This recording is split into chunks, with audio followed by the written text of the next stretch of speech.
stand. Hein? Ce stand. Action.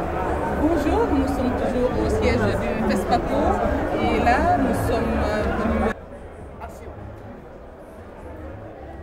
Bonjour, nous sommes toujours ici à Ouaga et plus précisément au siège du FESPACO et nous sommes là pour rendre visite donc, à l'exposant du stand du ministère de la Culture. Et donc, il s'agit du PCA du FESPACO qui s'appelle Drama Traoré qui nous accueille dans son stand. Bonsoir, monsieur Traoré. Oui, bonsoir, Konaté. Oui.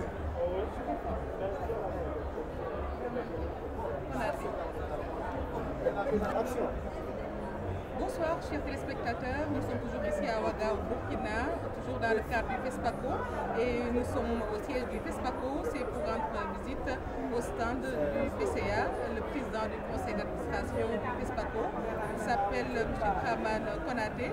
Bonsoir M. Konaté. Oui, bonsoir. Là, M. Traman Konaté, qui est le PCA du FESPACO et qui nous accueille ici dans son stand. M. Traman Konaté est donc sémiologue, écrivain, romancier. Il est aussi nouvelliste, dramaturge, essayiste, scénariste préfacé. Il a donc remporté 3 fois le premier lauréat du Grand Prix national des arts et des lettres à la Semaine nationale de la culture CNC. Prix du meilleur scénario au FESPACO, œuvre inscrite au programme scolaire également. Il s'agit de Gendarme Saïd, le soldat baroudeur de la Haute-Volta au Burkina Faso. Et il y a également Sam Olé, 100 proverbes et paroles de sagesse de grand-mère expliquées.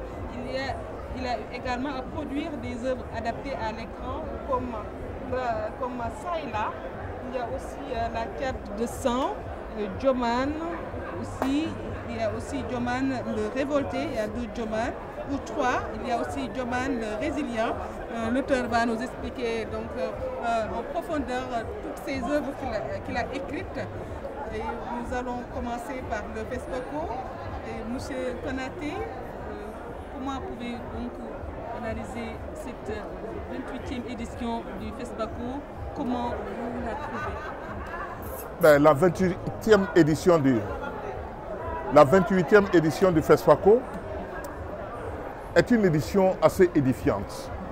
Édifiante parce qu'elle se déroule dans un contexte tout à fait particulier, un contexte à défi sécuritaire énorme, mais aussi un contexte à défi humanitaire énorme. Malgré cela, le Burkina Faso a tenu à organiser cette 28e édition du FESPACO pour montrer qu'il est debout. Il est debout par sa culture, il est debout par la promotion de la qualité de ses arts. Le Burkina Faso est debout par le cinéma et grâce au cinéma. Donc, c'est pour montrer non seulement à l'opinion publique nationale, mais aussi l'opinion publique africaine et internationale que le Burkina Faso, malgré cette présence de leaders terroristes qui endeuillent les familles, que le Burkina Faso est debout et à travers son cinéma veut montrer beaucoup de choses. Voilà, on sait très bien que la cinématographie n'est pas laissée en rade, elle est bien donc, mise en avant ici au Burkina Faso parce qu'il y a beaucoup de salles de cinéma, alors qu'en Afrique on voit la disparition de beaucoup de salles de cinéma. Ça prouve donc votre capacité de renforcer la cinématographie africaine, peut-être c'est à cause du FESPACO. Tout à fait. La cinématographie africaine est en nette propension au regard de la qualité des productions, mais aussi au regard du grand talent des producteurs. On a une cinémathèque africaine ici qui est composée essentiellement des archives ou des copies de films. Donc, que le Burkina Faso, je vais dire, garde jalousement, entre guillemets, pour dire que c'est notre trésor incommensurable qui se trouve conservé au niveau de cette cinémathèque. Hormis cela, nous avons vu que les réalisateurs africains, et si vous voulez les réalisatrices également, parce que de plus en plus elles s'imposent sur la scène africaine, mais aussi sur la scène internationale, ont des choses à proposer. C'est ce qui fait la force du cinéma africain. Et comme vous le savez, le thème cette année, ou du moins à cette édition, c'est cinéma d'Afrique et culture de la paix. Pourquoi cinéma d'Afrique et culture de la paix? Sur l'ensemble du continent, nous avons vu quand même qu'il y a des crises. Si nous parlons de crise sécuritaire ici et même de crise humanitaire, ailleurs, il y a aussi des velléités sur le continent. Ce qui veut dire que le cinéma doit par l'image apporter quelque chose de positif. Cette poétique de la vie en Afrique, que le cinéma doit contribuer à la paix, à la cohésion sociale, que par l'image qui vaut 1000 mots, que l'image puisse traverser l'espace et le temps, que l'image puisse montrer des expériences vécues ailleurs, notamment des expériences dans le domaine de la paix, de la cohésion sociale. Nous avons en mémoire que certains peuples et certaines nations dans le monde, ont travaillé à faire de l'image, je ne dirais pas de la propagande, mais à faire de l'image quelque chose de précieux pour leur devenir. Nous avons vu dans l'histoire, par exemple, au Vietnam et en Indochine, que après ces guerres dites impérialistes, il y a des images qui ont circulé. Là, on a vu par exemple des Rambo surgir du néant et ce sont eux qui exterminent les armées vietnamiennes, etc., pour montrer la grandeur d'un pays, la grandeur de l'Amérique. Eh bien, nous aussi, nous avons des figures héroïques. Vous avez parlé de la princesse Nyerenga. Il y a aussi d'autres princesses que nous avons. Il y a la reine Pokou de la Côte d'Ivoire. Au Sénégal, certainement, il y a des princesses... Et à Lucie-Toé Diatta, il y a beaucoup de princesses là-bas. Alors, vous voyez... Ils sont similaires à Yenenga, à la princesse Yenenga. Tout à fait. Et j'ai vu Senghor les magnifier. Voilà, à travers la femme africaine. Il y a Sinboubou, il y a beaucoup de femmes princesses. Alors, donc, pour dire que l'Afrique a de l'inspiration, l'Afrique a de l'avenir. Et les réalisateurs et réalisatrices africains doivent davantage s'inspirer de leur histoire, de ce que nos devanciers, de ce que les pionniers et les pionnières ont fait, de sorte à ce que le continent soit représentatif, de sorte à ce que le symbole soit fort, de sorte à ce que le continent soit uni. Donc à travers l'image, nous voyons aussi cette symbiose des peuples et des nations. Voilà, cinéma d'Afrique et culture de la paix, comme vous l'avez dit. Et actuellement, en Afrique, il y a une insécurité notoire qui sévit dans beaucoup de pays africains. Quelles sont les dispositions que vous avez prises pour éviter que l'insécurité ou l'instabilité s'installe dans cette 28e édition du FESPACO? Quels sont les moyens que vous avez mis en place et que vous avez tout prévu pour empêcher tout cela? Oui. Quand les plus hautes autorités du pays vous donnent, j'allais dire, quitus pour l'organisation du FESPACO, ce sont des autorités militaires surtout. Donc ils savent que sur le terrain, il y a une embellie par rapport à la lutte contre l'extrémisme violent et contre le terrorisme.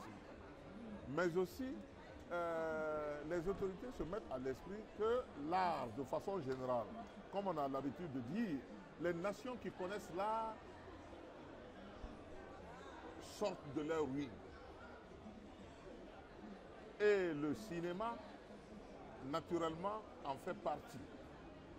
Alors, on a estimé que sur différents fronts, il faut lutter contre le terrorisme. La lutte contre le terrorisme n'est pas que militaire. La lutte contre le terrorisme est culturelle, elle est religieuse, elle est coutumière, elle est économique. Si vous voulez, socialement, il faut lutter contre le terrorisme. Empêcher que des jeunes soient enrôlés par les terroristes. C'est la raison pour laquelle on estime aussi que les hommes de culture, les artistes ont leur rôle à jouer.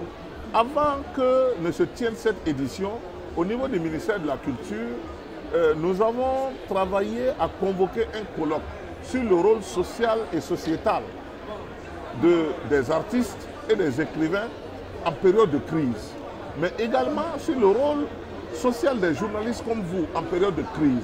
quelle sorte d'informations il faut donner, sur quoi il ne faut pas communiquer. Parce qu'en communiquant, on fait aussi l'affaire des terroristes. Donc, et le Burkina a vécu cette sécurité, cette affaire de terrorisme-là? Tout à fait. Tout à fait. On a estimé qu'il fallait, en prélude au Salon international de l'artisanat de Ouagadougou, en prélude du FESPACO et bientôt de la Semaine nationale de la culture, qu'il fallait convoquer ce colloque-là, de sorte à ce que les hommes de culture, et les artistes, les écrivains puissent s'approprier les principes du vivre ensemble harmonieux. Et qu'est-ce qu'il faut communiquer à travers l'art? Donc c'est pour vous dire que toutes les dispositions sont prises pour que cette 28e édition du FESPACO se termine bien. On a très bien débuté et vous avez vu la cérémonie d'ouverture qui a été magnifique, qui a été remarquable. Cette chevauchée de Nyenenga dans le temps et dans l'espace et qui a revisité l'Afrique en profondeur et les grandes figures africaines pour montrer que le cinéma africain a fait du chemin, mais aussi le cinéma est un symbole fort de l'union, de l'unité africaine. Tout à fait. Et voilà, M. Konaté, également, dans ce FESPACO, on donne des prix, beaucoup de prix, mais le plus grand prix s'appelle l'étalon d'or de Yenenga. Voilà, on voulait savoir l'origine de Yenenga, parce que ici à Ouaga, je vois qu'il y a beaucoup de Yenenga, des salles de cinéma qui s'appellent Yenenga, beaucoup de places publiques qui s'appellent Yenenga. D'où vient Yenenga et quelle est l'origine de Yenenga? Voilà, grosso modo, comment pouvez-vous nous expliquer la genèse de Yenenga? En fait, c'est à travers l'épopée des Mossé que l'on parle de Yenenga, qui est une princesse, à l'époque, qui vivait avec son père et qui conduisait les armées de son père. C'était une Amazone, une combattante. Et elle avait été tellement bien formée, éduquée par son père, qu'elle défaisait les armées qui essayaient de s'attaquer au royaume à l'époque. Un royaume qui se situe, qu'on appelle Gambaga, qui se situe en réalité en terre ghanéenne. Mais Nyenenga avait le caractère d'un homme. Donc, c'était une jeune fille qui en imposait et arrivée à un certain moment, elle avait estimé qu'elle ne pouvait pas toujours rester auprès de son père et qu'il fallait qu'elle fasse sa vie à elle. C'est de cette façon, d'aucuns disent, la légende dit qu'elle elle a fugué parce qu'elle a pris son cheval et elle s'est retrouvée ici sur les terres qui deviendront plus tard le Burkina Faso. Et son cheval, on l'a nommé Ouedraogo. Ça veut dire le cheval mâle, soit l'étalon. Et le cheval s'est emballé, l'a amené jusqu'au Burkina. Elle était seule dans la forêt et tout, avec son arc, carquois, ses flèches.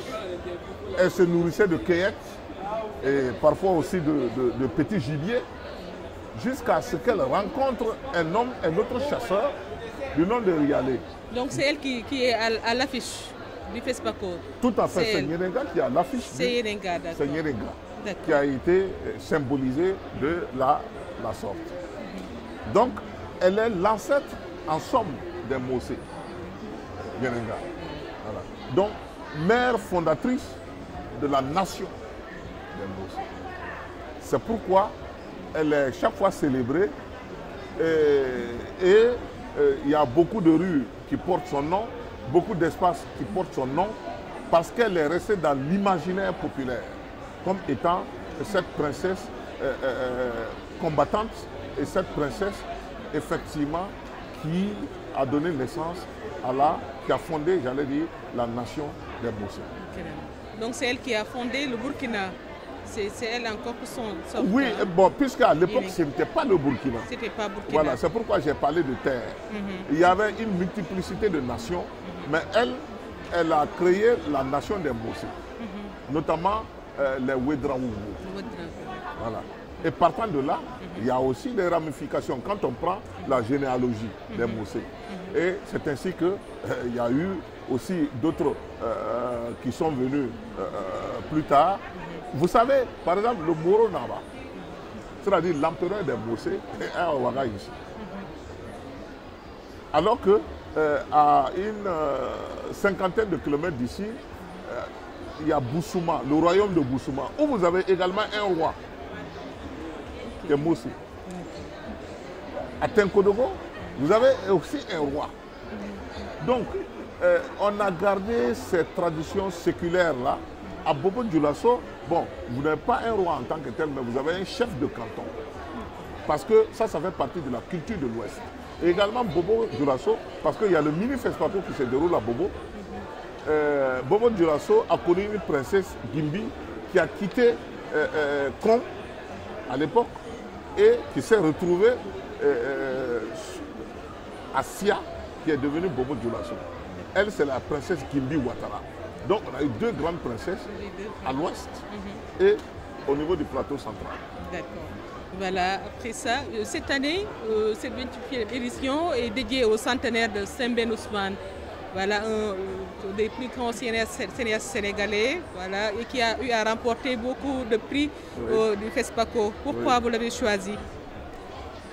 Sembène Ousmane, d'abord, j'allais dire c'est la marque déposée du cinéma africain. Le vétéran, il fut le vétéran du cinéma africain. L'un des pères fondateurs du FESPACO. Sembène Ousmane, talentueux réalisateur, s'est imposé non seulement en Afrique, mais également dans le monde. Il est une référence, il est un symbole. Alors, Sembène Ousmane, naturellement, le Burkina Faso lui a rendu hommage. D'abord, en créant une allée qui lui a été dédiée, avec aussi certains qui l'ont succédé, qui lui ont succédé du moins. Une statue qui s'impose de façon majestueuse. Mais au centenaire, à la célébration du centenaire de sa naissance, c'est un buste exclusivement qui a été confectionné pour Sembène Ousmane, qui est dédié à Sembène Ousmane. Et quand on parle de Sembène Ousmane, je vous le disais tout à l'heure, c'est la référence en matière de cinéma. Mais aussi Sembène Ousmane, ce que les gens ne disent pas assez, c'est imposé pour que le FESPACO reste non seulement en Afrique, mais aussi que le FESPACO reste dans l'espace francophone et plus précisément à Ouagadougou. Parce qu'il y avait des velléités de récupération du FESPACO. Sembène a dit non et non, qu'ensemble ils ont fondé le FESPACO, ils ont créé cet événementiel et par conséquent, il faut que les autres pays puissent avoir du respect pour, à l'époque, la Haute-Volta qui est devenue le Burkina Faso.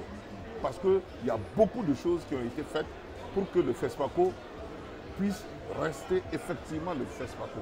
Le FESPACO a célébré son cinquantenaire en 2019 parce que créé en 1969.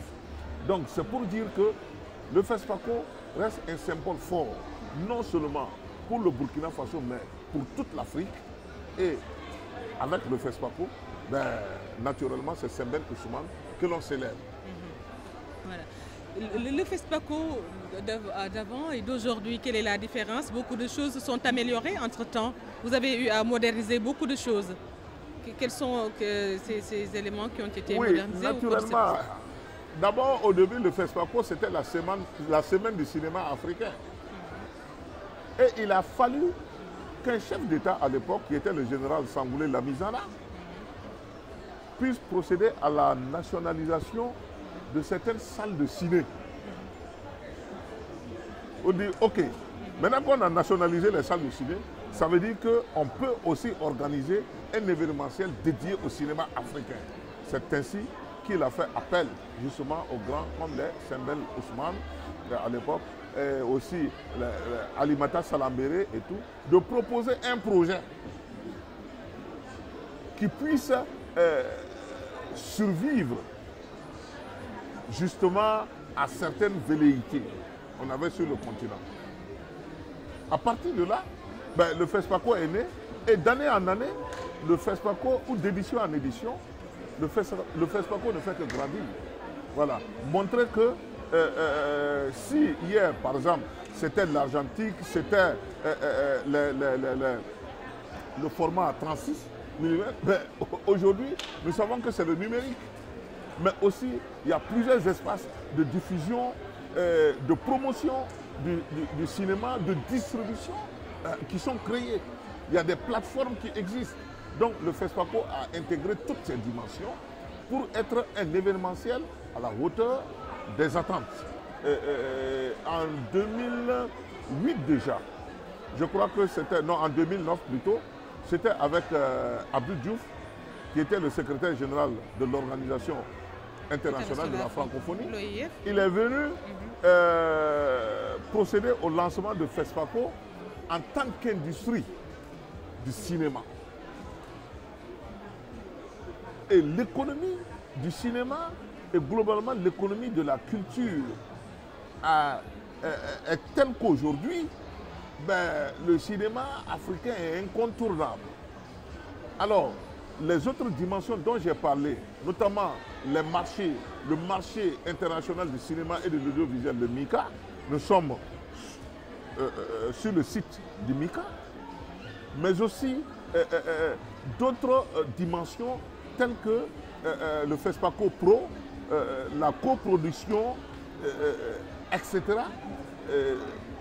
qui ont intégré cet événementiel-là. Pour dire que le FESPACO, déjà en 1985, la dimension panafricaine du FESPACO s'est confirmée avec la venue notamment de réalisateurs haïtiens, cubains, etc., nord-américains, à travers la politique de Thomas Sankara.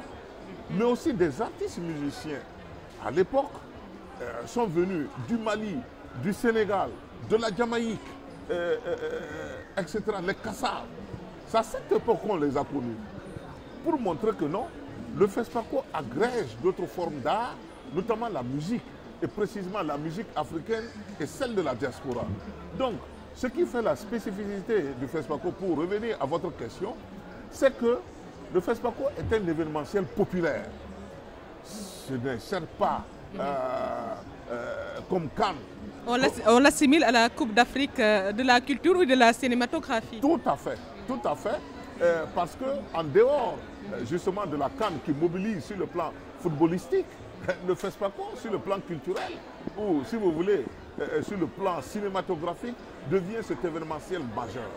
Voilà. Peut-être toujours concurrencé mais jamais égalé.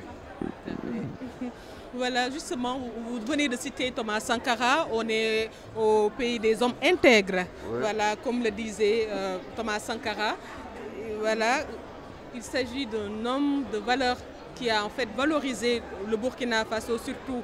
Oui. Quels sont les enseignements que le Burkina Faso a pris de Thomas Sankara pour pouvoir marcher et être sur la bonne voie? Bien. Parler de Thomas Sankara serait faire tout un cours, écrire des livres en plusieurs tomes. Parce que je vais parler comme Houphouët-Boigny. À l'époque, il disait qu'il y a deux grandes figures ou deux grandes personnalités dans le monde qui n'ont jamais rien écrit et pourtant qui sont les plus lus. On lui a demandé naturellement, il s'agit de qui? Il dit Mahomet et Jésus-Christ.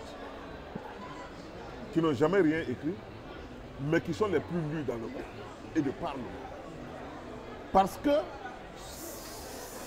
ce sont les disciples qui ont écrit. Donc pour Sankara, Sankara n'a pas écrit, mais ce sont ses disciples, ou du moins ceux qui se disent sankaristes, mais aussi ceux qui se disent sankariens. Moi, je suis sankarien, je ne suis pas sankariste. C'est-à-dire, quelle est la différence? Ben, un sankarien, c'est celui qui épouse les idéaux et les valeurs à l'époque défendues par Sankara. Un sankariste est beaucoup plus politique, est dans le jeu partisan. Voilà la différence. Moi, je ne suis pas dans le jeu partisan. Parce que Sankara, en tant que tel, n'était pas dans le jeu partisan. La raison pour laquelle on ne lui connaissait pas de parti politique. C'était le Conseil national de la Révolution. Alors, Sankara, ses enseignements, je les ai retracés à travers mes livres. Bon, pour le moment, ces livres-là n'ont pas été adaptés. Ces livres sont sortis. Djoman le révolutionnaire, où vous allez voir les enseignements de Thomas Sankara. C'est une de vos œuvres. Tout à fait. Djoman le révolutionnaire. Djoman le révolutionnaire. Djoman le révolutionnaire. Djoman le révolté. Révolté parce que Sankara a été tué. Et Djoman le résilient parce qu'après Sankara, justement, plusieurs années après Sankara, notre pays subit les attaques récurrentes de leaders terroristes. Alors que quand Sankara était là et que nous avons suivi la formation militaire, étant élèves à l'époque, nous étions sur le front. Nous étions au front en train de lutter contre notamment des mercenaires qui, en 85, en décembre 85, voulaient envahir le Burkina Faso. Parce qu'ils n'étaient pas d'accord avec la révolution. Et comme vous le dites si bien, les enseignements de Sankara étaient tels que il fallait produire africain et consommer africain. Il a dit au sommet de l'OIA. Et il a vu certainement qu'il n'a pas été suivi à un certain niveau. Il a dit on produit burkinabé, alors on consomme burkinabé. Et à l'époque, l'impérialiste, ou l'impérialisme, si vous voulez, s'est imposé pour boycotter les produits burkinabés. La mangue burkinabé, le haricot vert burkinabé. Nous nous rappelons parfaitement. Alors, qu'est-ce que Sankara a fait? Première expérience, il a demandé à tous les fonctionnaires, ok, on vous donne à chacun un sac de haricots verts, de pommes de terre, qu'on coupe sur votre salaire à la source. Puisque l'impérialisme ne veut pas consommer ce que nous produisons, on n'arrive pas à vendre, alors nous allons consommer nos propres mangues, nous allons consommer nos propres produits. Et c'est de cette façon, ce joulu boubou que vous portez, oui, la voix du peuple, ça s'appelle comment? Ça est venu, comment ça s'appelle? Le faso d'Anfani. Faso d'Anfani, oui, j'entends. C'est-à-dire, voilà, ce qui est tissé à la main. C'est purement coton. C'est de la cotonnade pure, voilà, donc qui est tissé. Et à l'OIA, justement... C'est de la bonne qualité. De la très bonne qualité. Et c'est ce qu'il avait dit devant tous les chefs d'État africains, que lui, il est venu, il n'est pas venu pour un défilé de mode, mais il veut montrer que ce que lui porte, il n'y a aucun fil qui vient de l'Occident, de boubou que lui porte. C'est tissé, c'est cultivé au Burkina, le coton, c'est tissé au Burkina et c'est cousu au Burkina. Même les tenues militaires que Sankara portait étaient produits du Burkina. Non, à l'époque, on ne transformait pas, mais de plus en plus, il y a une économie qui est mise en place pour que nos stylistes et nos designers puissent effectivement confectionner des tenues militaires. Donc, hormis cela, au niveau de la culture, les enseignements de Sankara, c'est quoi? La semaine nationale de la culture chez nous, c'est-à-dire le pendant du FESNAC au Sénégal, c'est lui qui l'a créé en 1983. Il dit, nous allons valoriser nos cultures, nous allons valoriser l'endogène. C'est pourquoi nous avons mis en place le groupe d'expertise et de normalisation endogène des symboles, des initiatives et des savoirs. Ça veut dire quoi? Nous avons été à l'école occidentale. Nous avons des diplômes. Moi, je suis docteur d'État. Je suis sémiologue. Mais qu'est-ce que l'Occident m'a appris? Alors, ce que l'Occident m'a appris, j'ai dit, ben, je reviens, j'adapte ça à nos réalités et je vois ce que ça va donner. Inutile de penser comme les penseurs occidentaux. Eux, ils ont leurs réalités qui ne sont pas les nôtres, forcément. Et c'est pourquoi j'ai l'habitude de dire, je ne sais pas si c'est trop fort pour... puisque vous, c'est la voix du peuple, c'est la voix populaire au Sénégal. C'est la voix des sans-voix. Par exemple, la voix des sans-voix. Quand Karl Marx dit que l'histoire le moteur de l'histoire, c'est la lutte des classes. Mais il n'a pas dit vrai. Il n'a pas dit vrai. Moi, j'ai relevé cette contradiction. Il y avait à l'époque, dans les sociétés préhistoriques, il n'y avait pas de classe. Mais pourtant, ces sociétés ont évolué. En Afrique, en tant que telle, à l'époque où il parlait, il n'y avait pas de classe ouvrière. Mais pourtant, l'histoire de l'Afrique s'est faite.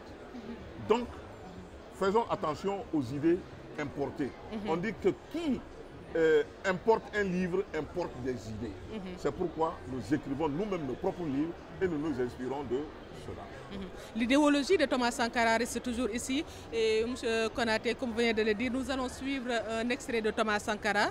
Je pense que c'est ce discours qui lui a valu tous ces problèmes, tous ces courroux. Mais nous allons essayer de voir. Après, on va décrypter cette vidéo. Suivons. D'accord. Très bien. Voilà. D'accord. C'est Dramane Konaté. On vient tout juste de voir cette vidéo de Thomas Sankara. Comment vous décryptez ce message? Ben, ce message est d'actualité. Lui déjà, à l'époque, c'est-à-dire il y a une trentaine d'années, il en parlait. Et même il avait reçu François Mitterrand au Burkina. Et il a dit à François Mitterrand que l'Afrique du Sud, où il y avait l'apartheid, ne pouvait pas être dans les grands ensembles internationaux. On ne devrait pas les écouter, étant donné qu'il y a des brimades contre les Noirs. Et que lui n'arrive pas à comprendre. Je crois qu'à l'époque, le président sud-africain s'était déplacé en France, à Paris, et il avait été accueilli. Et lui n'arrive pas à comprendre pourquoi les autorités françaises. Il a dit, et devant caméra, et Mitterrand était assis, que tous ceux qui acceptent justement ces dirigeants qui sont contre les Noirs d'Afrique du Sud en porteront l'entière responsabilité ici et maintenant, et ici demain, et ici comme ailleurs. Ce qui n'a pas plu notamment aux dirigeants français qui ont dit, en fait, Mitterrand, que Sankara a le tranchant d'une belle jeunesse. Que lui parle du haut de son expérience. Sankara, il tranche trop. Et effectivement, au sommet France-Afrique, il est revenu sur un certain nombre de propos en disant la France ne comprend pas la politique africaine. La France ne connaît pas les réalités de la politique africaine. Mais c'est la France qui s'immisce dans les affaires africaines. Et il n'avait pas manqué de dire à un des sommets de l'OIA également que les Africains n'ont pas à payer la dette vis-à-vis de la France refusé, et vis-à-vis des pays occidentaux. Que parce que si chacun doit payer la dette, demain là, lui il ne sera plus président. Effectivement, on l'a tué quelque temps plus tard. Et il n'avait pas manqué de dire, celui qui veut payer sa dette, qu'il quitte la salle, qu'il prenne l'avion, qu'il se rende aux institutions internationales, payer sa dette. Le Burkina a déjà payé sa dette, l'Afrique a payé la dette par le sang. Camp de Tiaroy, vous avez vu ce qui s'est passé? Oui, camp de Tiaroy. Où nous avons le massacre. Tout à fait, le massacre du camp de Tiaroy. Ouais. Est-ce que ça, devant l'histoire, la France peut exiger encore quelque chose? Non. Et nos braves ancêtres, anciens combattants, ont été aidés, la France, à combattre les armées hitlériennes. Mais en retour, on nous paye en monnaie de singe. La raison pour laquelle Sankara, dans sa politique, a dit que l'Afrique a suffisamment payé. C'est une dette de sang. Et que même les dettes que les Africains contractent, c'est comme ça, que c'est comme un jeu. Mais voilà, ceux qui y ont mis de l'argent,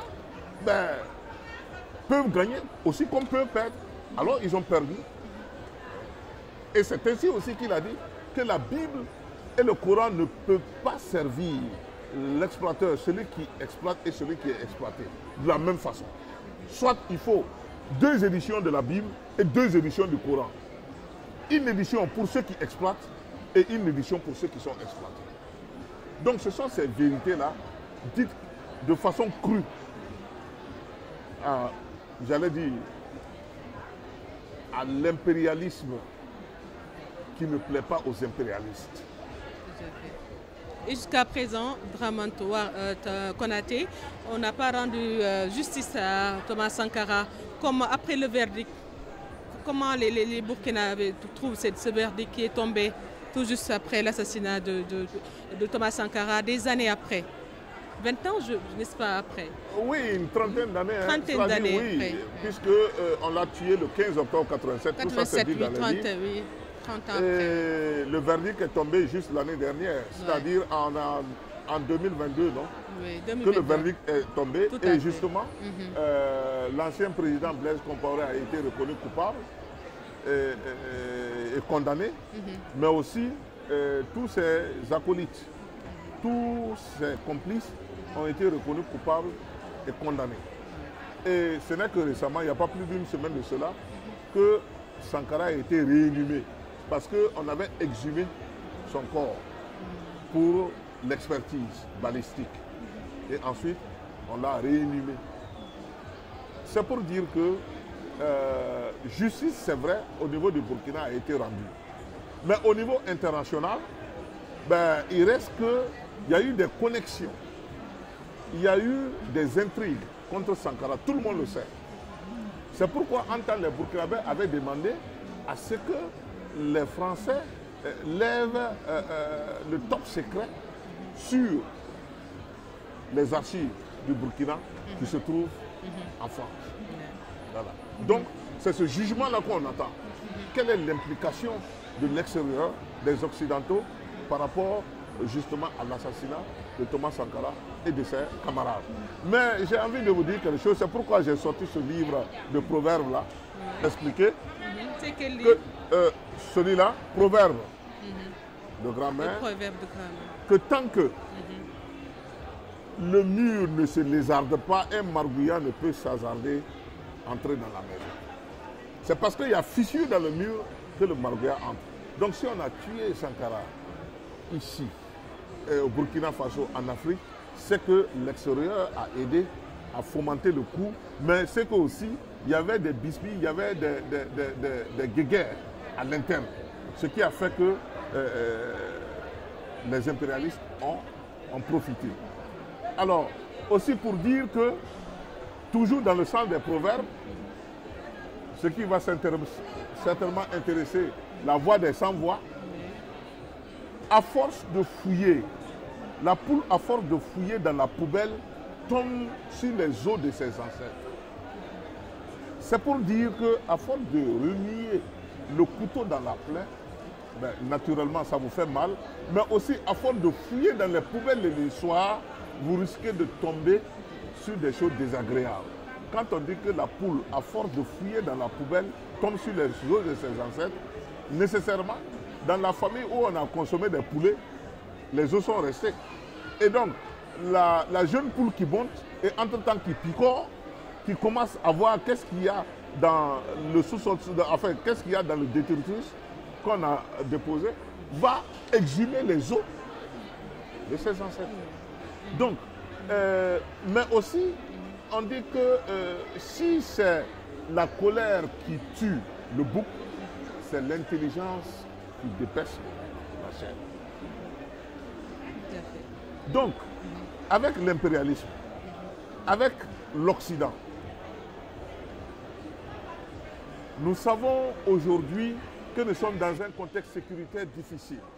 Et de plus en plus, des voix se lèvent pour dire, demander qui fournit les armes aux terroristes, qui fournit les munitions aux terroristes, qui leur donne de la logistique, qui leur donne du carburant. Ça veut dire qu'il y a des complicités internes. Docteur Dramane Konaté, il y a beaucoup de gens, de jeunes politiques qui s'aspirent à être comme Thomas Sankara ou bien à faire plus que Thomas Sankara. Est-ce que s'ils essaient de faire comme Thomas Sankara, ils ne risquent pas d'avoir des répercussions sur eux? s'il essaie de contrer la gestion politique française, est-ce qu'il ne risque pas d'être battu, laminé ou assassiné comme le cas de Thomas Sankara? Vous voyez, c'est ce qui se passe aujourd'hui. C'est la situation où de temps à autre, il y a des marches dans la rue où on dénonce les accords passés avec la France sur un certain nombre de points, notamment les accords militaires, de coopération militaire, où vous avez des troupes françaises qui sont ici au Burkina Faso, mais qui ne réagissent pas ou qui n'aident pas les forces de défense et de sécurité du Burkina à véritablement combattre les terroristes. Parce qu'on ne peut pas comprendre que des armées, notamment françaises, soient stationnées sur notre continent, et précisément au Burkina Faso, et que, bon, le renseignement manque, et que quand il y a des attaques, ou quand il y a ceci, cela, bien sûr, on se met à l'esprit, il y a une chose qui est claire. Aucune armée étrangère, aucun pays étranger ne viendra combattre le terrorisme à la place, les terroristes à la place des Burkinabés. Il faut qu'on se dise la vérité. Mais il ne faudrait pas aussi que leur présence soit un frein à la lutte contre le terrorisme. Voilà où se situe le problème. C'est la raison pour laquelle il y a des accords qui ont été dénoncés et le Burkina a demandé à l'armée française de plier bagage. Ce fut le cas également au Mali. Parce que si vous êtes là, au Mali, ils y sont depuis plus d'une dizaine d'années. Il n'y a pas d'amélioration en tant que tel. Au Burkina Faso, c'est le même scénario. Donc, en fin de compte, on demande à l'armée française de s'en aller. On va mieux s'organiser pour faire face. Ce qu'on demande, c'est surtout le matériel pour lutter contre le terrorisme. Est-ce qu'il peut couper la caméra? Oui, il peut couper, oui. Donne-lui de l'eau. De l'eau. Vous pouvez couper de la l'eau, caméra. s'il vous plaît. Coupez, ouais. On va monter ça. Ouais. Donne-lui à boire. C'est difficile de parler. Ah, d'accord. L'émission spéciale là, dafa intéressant bu mu am. 60 minutes. D'accord, def ñaata minutes la? ñaata minutes nga am combien? Am nga 30 laa commencé, 33. ba 16. waaw ba 16 ñaata minutes moo de? 60 minutes, 1 heure de temps là, après 21 heures. 22 heures. Parce que am na kii élément Thomas Sankara bu ñuy dugal aussi. Dama ko dinaa ko yónnee. Montage. Ah, 1 heure de temps. Ah, fële ne. Dama koy def journal Facebook bu suba. Je crois que vous m'avez posé la question de savoir est-ce que les jeunes aujourd'hui pourront faire comme Thomas Sankara et ensuite quel sera leur avenir en tant que tel. On se met à l'esprit que Sankara évoluait dans un contexte bien précis. C'était, c'est vrai, l'état d'exception, mais c'était avant la chute du mur de Berlin, où le monde était polarisé. Voilà, l'Est, l'Ouest. Alors, cette polarisation est tombée avec la chute du mur de Berlin, mais maintenant, Sankara, à l'époque, justement, a essayé de combattre à visage découvert, de dénoncer à visage découvert l'impérialisme. C'est pourquoi son slogan disait « Lorsque le peuple se met debout, l'impérialisme tremble. » Lorsque le peuple se met debout, l'impérialisme tremble. Et il n'avait pas manqué de dire que mais, quand on parle d'impérialisme, les gens vont chercher loin. Mais l'impérialisme, c'est simple. De regarder dans nos plats ce qu'on mange tous les jours. C'est ça l'impérialisme. C'est pourquoi il dit consommons burkinabé, produisons burkinabé. Alors, quand je dis qu'il a essayé intelligemment de dénoncer les accords passés avec l'ancienne métropole, c'est-à-dire la France, Sankara, à l'époque, n'avait pas chassé d'ambassadeur. Mais Sankara parlait directement au chef de l'État, notamment François Mitterrand à l'époque, pour dire qu'il n'était pas d'accord avec ceci ou cela. Également, quand ils ont été au sommet de Vittel, je crois que l'accueil n'était pas à la hauteur des attentes. Quand François Mitterrand a voulu envoyer son premier ministre, ou c'est son protocole là, accueillir Sankara. Il a dit non. Si Mitterrand lui-même ne vient pas, je retourne chez moi. Je suis président de mon pays, comme lui aussi il est président de son pays. C'est un président qui accueille un président. Voilà le parallélisme des formes en matière de diplomatie.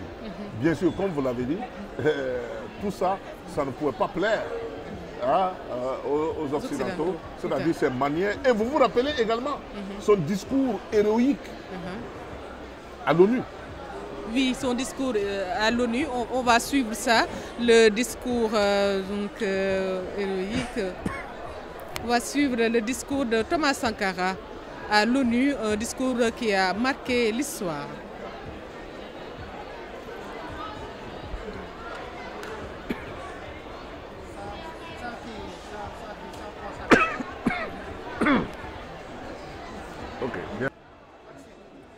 Voilà, on vient de suivre l'extrait de Thomas Sankara à l'ONU, un discours satirique, si je peux dire ça, qui n'a pas du tout plu aux Occidentaux.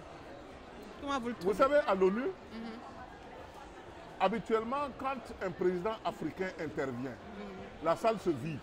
Parce que les Occidentaux n'ont pas d'intérêt à écouter les présidents africains. Soit ils lisent des journaux. Mais ce jour-là, quand Sankara a pris la parole, mais ils ont tous regardé les journaux et ils regardaient, mais quel est ce type qui ose venir nous braver? Parce que c'était un discours héroïque, c'était un discours mythique. C'était un discours jamais égalé. Il a commencé par parler de la situation dans le monde entier, en montrant qu'il y a des gros poissons qui mangent les petits poissons. Ouais. Les grands poissons qui mangent les petits poissons. Tout à fait, par les Occidentaux. L'impérialisme américain par-ci, l'impérialisme français par-là, l'impérialisme britannique, ainsi de suite, ainsi de suite. Il a parlé même des Indiens d'Amérique du Nord, qui parlent au nom des Indiens d'Amérique du Nord. Il parle au nom de ces enfants africains qui meurent parce que, n'ayant pas un seul comprimé, un seul remède contre le palu. Il parle au nom justement de ces populations affamées par ces impérialistes.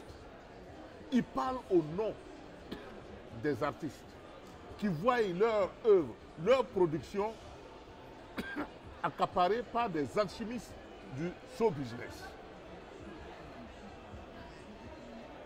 Évidemment, tout ça ne pouvait pas plaire à l'impérialisme. Mais aussi, il a parlé de ces intellectuels. De ces intellectuels au gros diplôme qui vont fréquenter les grandes universités occidentales et qui viennent, qui n'ont d'autre qualificatif que le velours de ce qu'ils ont appris en Occident et qui ont du mal à adapter le fruit de leurs recherches aux réalités africaines. C'est pourquoi il dit, les chercheurs qui cherchent, on en trouve, mais les chercheurs qui trouvent, on en cherche.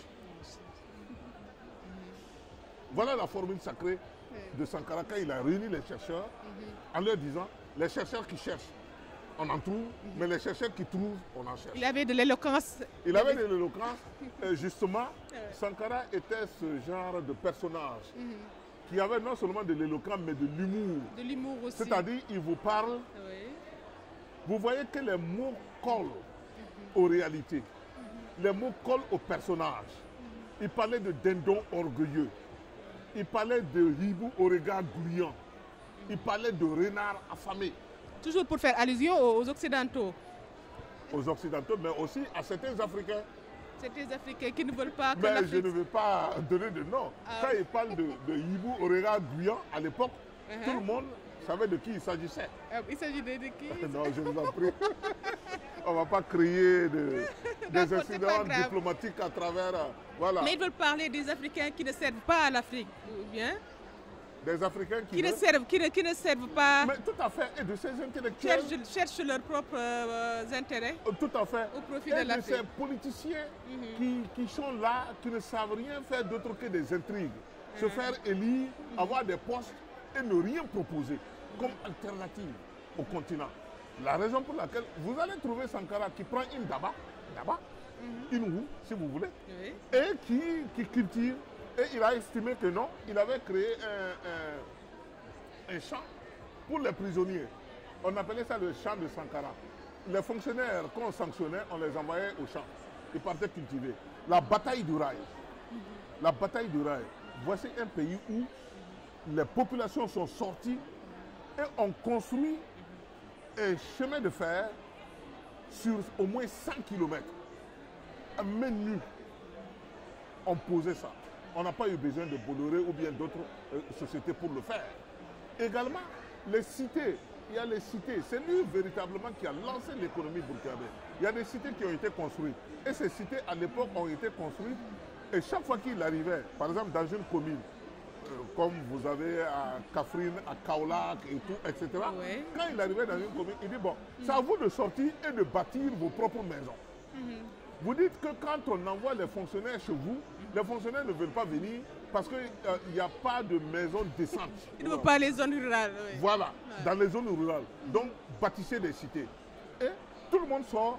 Celui qui peut apporter de la terre, il apporte de la terre. Celui qui peut apporter du ciment, il apporte du ciment. Celui qui peut apporter des tôles, il apporte des tôles. Et c'est de cette façon que des cités ont été construites un peu partout. Il voulait qu'on modernise. Des cinémas populaires ont été créés dans chaque province. Il a fait beaucoup de choses ici. Il a fait beaucoup de choses. Ciné populaire, dancing populaire, etc. C'est lui qui a lancé ces concepts-là. Lui, il incarnait la gestion sobre et vertueuse, surtout la gestion sobre. La Parce que gestion ce qu'il faisait. sobre, la bonne gouvernance. La bonne gouvernance. Et il avait comme c'est ça. salaire en tant que président autour de 160 000 francs CFA. 160 000 francs CFA. Oui. Et il n'avait pas de caisse noire. Il a supprimé toutes les caisses noires. Et justement, c'est après sa mort que sa mère même a témoigné que toutes ses économies allaient dans les poches de son fils Thomas Sankara. Parce qu'une fois, il était assis, je crois qu'il y avait une quête. On passait avec des corbeilles et tout. Ben, nécessairement, le président, il doit donner une certaine somme. Thomas Sankara Somme- était un chef d'État exceptionnel. Somme qu'il n'avait pas. Il a envoyé son aide de camp auprès de sa mère, qui vendait des légumes, qui vendait des petites choses. Il faut aller demander à maman un peu d'argent, venir me donner pour que je puisse mettre dans la corbeille. Sinon, je n'ai rien. Et c'est une honte. Voilà comment il s'est passé. Et selon ce que sa mère a dit, Thomas Sankara n'a jamais remboursé cette somme. Regardez-moi ça. Voilà. Et quand vous partez chez lui, Voilà. dans les plats, là, comme il disait, c'est l'impérialisme, les spaghettis et le riz et tout ce qui s'ensuit. Quand vous partiez chez lui, mais qu'est-ce que vous trouvez? C'est ce que nous appelons le benga ici, le haricot. Le haricot simple au beurre de karité que vous trouvez à manger. Ou le thon. Voilà, je crois que c'est Senghor qui a fait rentrer le mot Le thon dans le dictionnaire. Oui. Ou le thon que vous trouvez parfois sans viande. Mais il mange, et c'est ce qu'un président mange. Et on voit certaines traditions que Thomas Sankara a laissées ici et ça perdure, ça continue. Vous adaptez toujours ces traditions à votre quotidien. Parce qu'on voit que côté accoutrement, l'habillement, qui est toujours tendance. Oui, Ouais. c'est vrai. Vous savez, par exemple, moi, depuis 87, je vais le dire, vous allez le découvrir à travers justement ce que j'ai écrit. Depuis 87, moi, je m'habille en façon d'enfant, étant élève. Et entre-temps, bon, quand les choses ont changé, les gens se mettaient en veste et tout. Cette anecdote-là, une fois, et bon, pratiquement, on était en France tout le temps dans le cadre du sommet de la francophonie. Parce que j'ai été secrétaire général de la francophonie au Burkina Faso, du temps d'Abdou Diouf. Et justement, Abdou Diouf voulait m'amener à ses côtés pour que je puisse m'occuper de cela parce qu'il a estimé que, franchement, au Burkina Faso, j'avais beaucoup fait pour l'ancrage de la francophonie. Je dis l'ancrage de la francophonie, pas de la politique française, c'est différent. Les gens confondent. La francophonie était un espace qui a été créé par les Africains eux-mêmes. Voilà. Léopold Sédar Senghor, Habib Bourguiba et Nourdine Sihanouk de l'autre côté. Donc, la francophonie est née à Niamey au Niger. Ce ne sont pas les Blancs qui ont créé la francophonie. C'était pour voir quel type de coopération culturelle et technique on pouvait avoir avec l'Occident maintenant qu'on est indépendant. Mais on ne peut pas être indépendant, c'est ce que disait Joseph Kizerbo, l'un de nos grands penseurs, un encyclopédiste du Burkina que vous avez là. Il a dit que non, il serait dangereux, sinon même improductif, pour les Africains de rejeter les langues étrangères, c'est-à-dire le français, par exemple. Que parce que ce sont des langues qui sont entrées dans nos mœurs et dans nos traditions, et ce sont des langues qui nous ont permis d'acquérir des trésors du point de vue de savoir. Mais maintenant, il faut que ces savoirs soient endogènes. C'est pourquoi nous sommes devenus ces élèves. D'accord. Alors, donc pour dire que Sankara a beaucoup fait dans ce sens-là, de point de vue accoutrement, de point de vue alimentation aussi. Même de point de vue vision, la vision endogène du développement, que rien ne doit venir de l'Occident. On ne peut pas, tous nos pays ont leur sous-sol assez riche. Le sous-sol de l'Afrique est riche, est très riche. L'Afrique est un continent immensement riche, mais l'Afrique est un continent pauvre. Quel paradoxe! Paradoxe, vraiment. En tout cas, un grand merci à vous, Dr Dramane Konaté, le PCA du FESPACO, qui nous accueille dans son stand et qui nous a expliqué beaucoup de choses. Il nous a parlé de la 28e édition du FESPACO. Il nous a aussi parlé du parcours exceptionnel de Thomas Sankara, l'homme d'État qui a marqué l'histoire de la politique africaine. Voilà, et beaucoup de personnes se réfèrent toujours sur tout ce qu'il a fait du côté politique par rapport à sa gestion, voilà, son idéologie qui inspire tout le monde. En tout cas, un grand merci, grand merci à vous de nous avoir accueillis. Un grand merci également du côté de la caméra à Pape Goregay, merci à Niassé pour le montage. Un grand merci également à vous, chers téléspectateurs, de nous avoir suivis. Bien de choses. Merci beaucoup.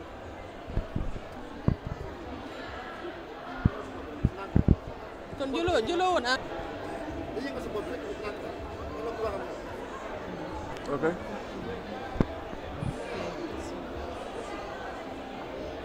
D'accord. Donc, je peux prendre un côté. Ouais, je m'appelle.